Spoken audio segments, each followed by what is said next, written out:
The FBI is warning campaign workers for both parties they could be targeted by spies. The agency reportedly issuing the alert during briefings yesterday with staffers for Hillary Clinton and Donald Trump. Chief National Correspondent Ed Henry is live from the D.C. Bureau with more on that. Ed, what sparked this rather dramatic move? A little bit of cloak and dagger, Greg, and the major driver of this concern is Russia, which, remember, was allegedly behind that massive and embarrassing hack of the Democratic National Committee. Now the fear is they could target campaign staffers more directly. Intelligence officials are keeping a very close eye on Russian President Vladimir Putin and his government, which they believe has targeted the computer systems of the campaigns of Hillary Clinton and Donald Trump, with the director of national intelligence, James Clapper, recently saying Russia has a beef with America.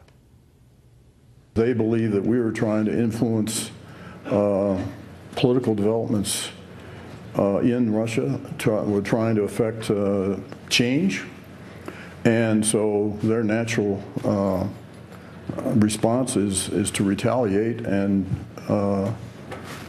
do unto us as they think we've done unto them.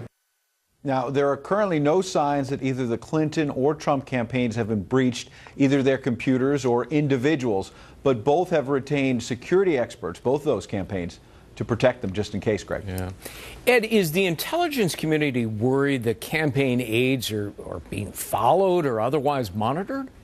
Well, they're leaving the door open to anything at this point. As you can imagine, officials in Washington tend to try to downplay these things to the public, and they're being very careful not to get too specific about what's going on, insisting that these briefings yesterday were just a refresher course about, best practices. But remember, this move came after we learned Russia was also targeting the Board of Elections in at least 2 states, Illinois and Arizona, for hacking. And then you have Harry Reid, the Senate Democratic leader, who this week said he wants the FBI to actually open an investigation. What does he want to investigate? Donald Trump's ties to Russia, though that is seen as less to do with Russian hacking or spying and more to do with the Clinton surrogate trying to beat up the Republican nominee. So I know you'll be shocked by this, Greg, but in addition to the potential for spying, there's also the potential for politics breaking out here. Gee, what were the odds of that happening? All right. They're pretty high. They're pretty high. Ed Henry, good to see you. Thanks. Good to see you.